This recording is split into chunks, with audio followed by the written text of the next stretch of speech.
Hello friends, welcome to Best English Classes. मैं हूं आपका इंग्लिश ट्रेनर प्रतीक तंवर और हम पढ़ रहे हैं most important multiple choice questions for competition exams like NET. आइए शुरू करते हैं। आज का पहला सवाल है, John Milton's description of gold as a precious bane from book Paradise Lost book 2 is best described as an oxymoron. ये एक ऑक्सीमोरॉन का एग्जाम्पल है। ऑक्सीमोरॉन में क्या होता है, दो बिल्कुल अपोजिट नेचर की चीज़ों को एक साथ दे दिया जाता है। तो प्रीशियस मतलब तो कीमती हो गया और बेन मतलब अभिशाप हो गया, तो ये ऑक्सीमोरॉन है। अगला है, what is a feminine rhyme. Feminine rhyme क्या होती है? Rhyme on two syllables in which the last syllable is unstressed. इस टाइप की स्टाइल को फेमिनाइन राइम कहते हैं। राइम का अर्थ तो आपको पता ही है, तुकबंदी। The statement that there are none so credulous as infidels is an illustration of paradox. ये एक पैराडॉक्स का एग्जाम्पल है। ये सभी लिटरेरी डिवाइसेस आपको हमारे चैनल पे अलग से एक प्लेलिस्ट बनाई हुई है। अगर आप लिटरेचर के स्टूडेंट हैं तो आपको इन्हें ज़रूर सुनना चाहिए, आपको बहुत फ़ायदा होगा। तो ये एग्जाम्पल है पैराडॉक्स का। अब पैराडॉक्स क्या होता है, मेटोनिमी क्या है, एंटीथेसिस क्या है, ऑक्सीमोरॉन क्या है, इन सब पे सेपरेट वीडियो तक आपको मिल जाएंगे। वो प्लेलिस्ट ज़रूर चेकआउट करें। नेक्स्ट है, all Arabia breeds from yonder box. ये रेप ऑफ द लॉक में से है और ये किस टाइप का एग्जाम्पल है? मेटोनिमी। ये मेटोनिमी है। Next, the poetic line break break break is an example of spondee. ये एक स्पॉन्डी का एग्जाम्पल है। अलग अलग तरह के मीटर होते हैं, अलग अलग उनकी फॉर्म है, तो उनमें से जो इस तरीके से रिपीट होता है poetic line break break break, ये स्पॉन्डी कहलाता है। The phrase loud colour is an example of synaesthesia. ये सिनेस्थीसिया का एग्जाम्पल है। ये पर्टिकुलर वीडियो लैंग्वेज से रिलेटेड मल्टीपल चॉइस क्वेश्चंस हैं। द फ्रेज डार्कनेस विजिबल जो पैराडाइज लॉस्ट में से है, फर्स्ट में से, वो भी किस टाइप का एग्जाम्पल है? ऑक्सीमोरॉन। ऑक्सीमोरॉन यानी दो विपरीत बातें एक साथ पास पास, जैसे डार्कनेस भी है और विजिबल भी है, ये हो गया oxymoron. He is the very pineapple of politeness. ये सेंटेंस किस टाइप का है? मेलाप्रोपिज्म। मेलाप्रोपिज्म, जहाँ बड़ा अजीब सा कंपैरिजन किया जाता है कि वो विनम्रता का पाइनएप्पल है। मेलाप्रोपिज्म। The opposite of hyperbole is meiosis. Meiosis. अब ये सब क्या होते हैं? हाइपरबोले क्या है, मियोसिस, इन्वर्जन, एनाग्नोसिस, सिनेक्डकी, ये सब होते क्या हैं? इनके ऊपर सेपरेट वीडियोस हैं, आप प्लेलिस्ट जाके सर्च करें लिटरेरी डिवाइसेस, उससे आप इन चीज़ों को और बेहतर समझ पाएंगे।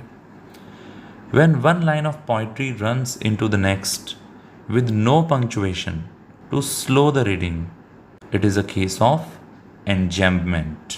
जब बिना किसी पंक्चुएशन मार्क के एक लाइन से दूसरी लाइन आ जाती है तो इसे enjambment कहा जाता है।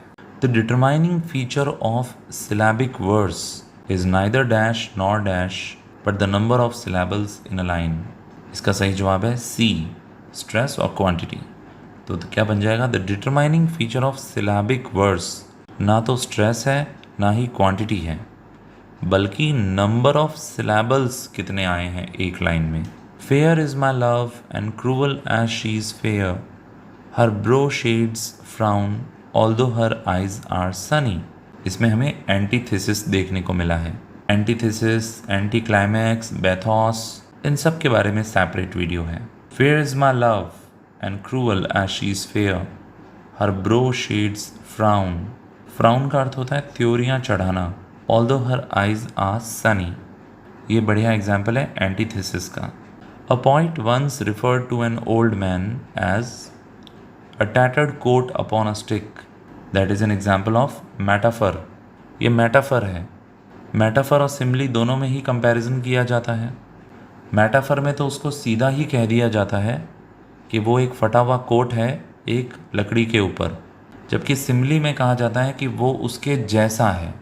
माइल्यूट be as thou wert when thou didst grow with thy green mother in some shady groove। William Drummond का ये लिखा हुआ है।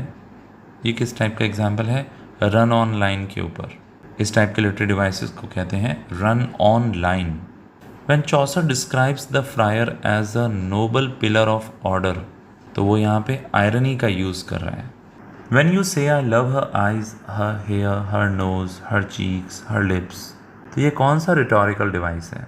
कौन सा लिटरेरी डिवाइस है ये है एन्यूमरेशन, एन्यूमरेट करना, जहाँ बार बार इस तरीके से बोलते हो मैं उसकी आँखों को प्यार करता हूँ, उसके बालों को, उसकी नाक को, उसके गालों को, उसके होठों को, तो ये एन्यूमरेट करना कहलाता है। Next, dash dash is the use of words whose pronunciation imitates the sound the word describes. इसका जवाब है ओनोमैटोपिया।